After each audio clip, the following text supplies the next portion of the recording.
week's Happy Train. Yeah, you haven't seen us for a couple of weeks. We've been sort of busy with hen and wedding preparation. We have. Which have been a lot of fun. Amazing fun. Yeah, and we thought we would do our very last Happy Train this week, and we'll have a pause over the summer because everyone seems to be a lot more joyful. They're out there enjoying the sunshine. The sun is out. That makes everything feel better. Absolutely, and people are getting away on holidays, and so we kind of thought maybe you don't need so much cheering up at the moment. No. So so we thought we'd have a little break. And we're going to focus today. Our conversation is going to be kind of what we've learnt all the way through lockdown, and what our biggest takeaways are that we can pass on to you guys.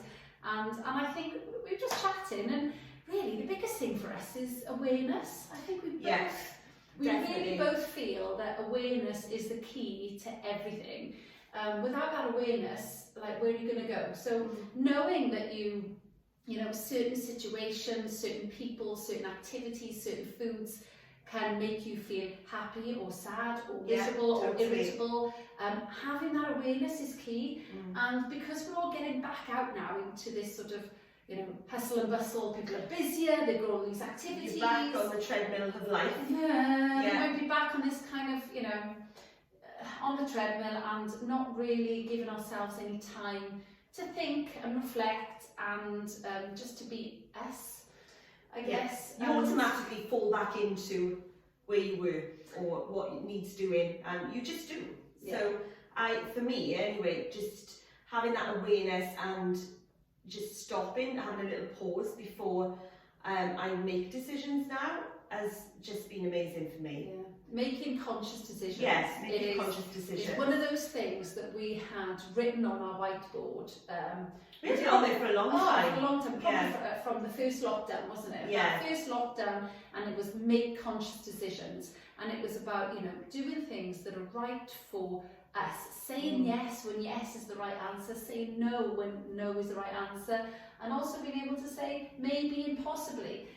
It's whatever feels good at that time, and it's kind of recognising what makes you happy, what makes you feel alive inside, what brings you joy, what the things you are like doing, and all the stuff that you don't like doing, well, don't do it, you know?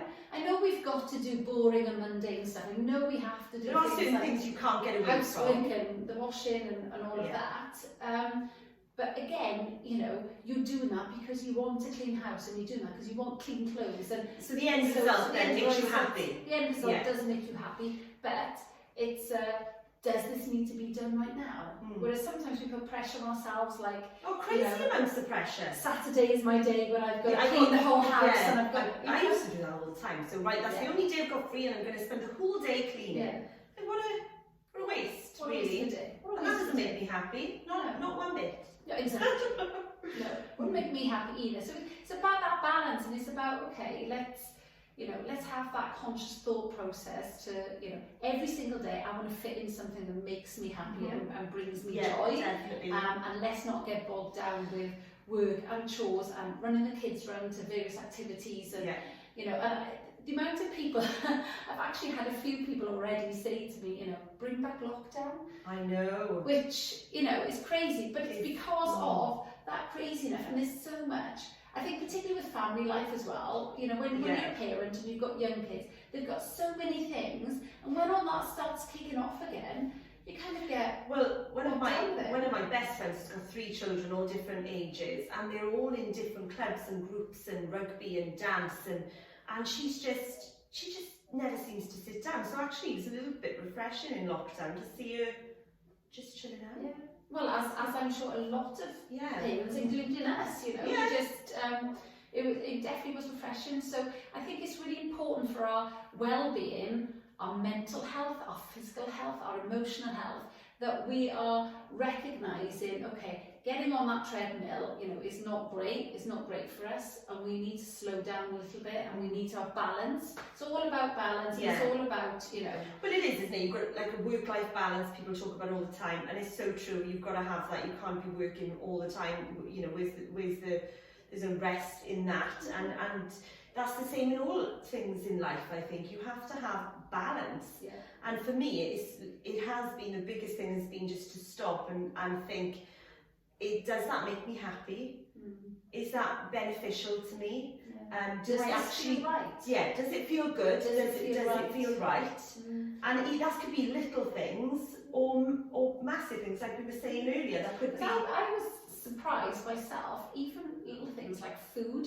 So very often when you are feeling a little bit miserable and whatever, you go for those comfort foods and you have a treat, or you'll think, oh, I can't be bothered to cook tonight, I'm going to have a takeaway, even a really stressful day in work. Or I've actually on many occasions eaten it thinking, oh yeah, you know, really enjoying this. How do you feel after? I feel rubbish. I know, I did that with pizza the other week. I feel rubbish. And then I think, why did I eat that? Because I actually feel rubbish. So kind of recognising that and acknowledging that and thinking, do you know what? If I eat that, it isn't going to make me feel any better. Even in that moment, you're like, you know, I haven't got time, or I just want to eat this to cheer me up. You know, this is a treat.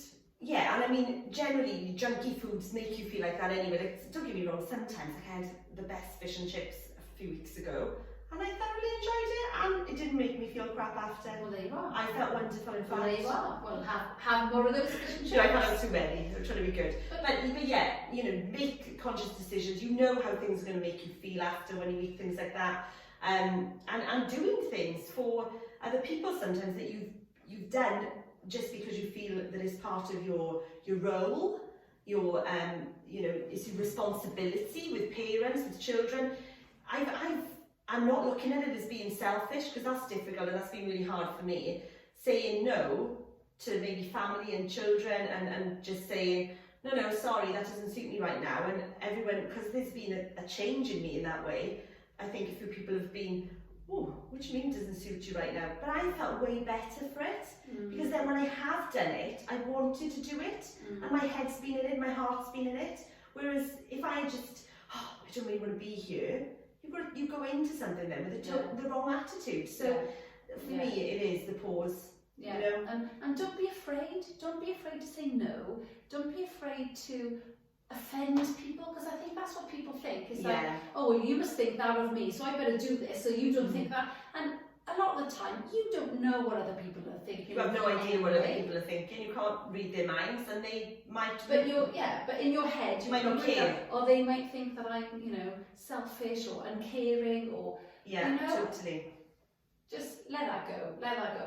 You know, just all these negative emotions, things like, you know, guilt and blame and shame and worry, and they just don't serve us. So let them go. And I suppose as well, recognising them, like you just said, blame, shame, guilt, naming them, thinking, oh, why do I feel guilty about that? And then because when you look at it and you start to reflect, and you know, I've looked at something and thought, well, that's silly. Why did you think that? Yeah. As soon as you name something, then you have to realise, well, why did that make me feel guilt? There's no reason. So it's just taking time to reflect, I think, and process things. And that, for me, that has just been about kind of not just the pause, but slowing down and thinking before I speak. Because you know me, I go hell for leather, and sometimes I just go off on one. I know I do. Really fast as well. Really fast. Yeah, especially if I've got stuff to do, and we'll do this and we'll do that.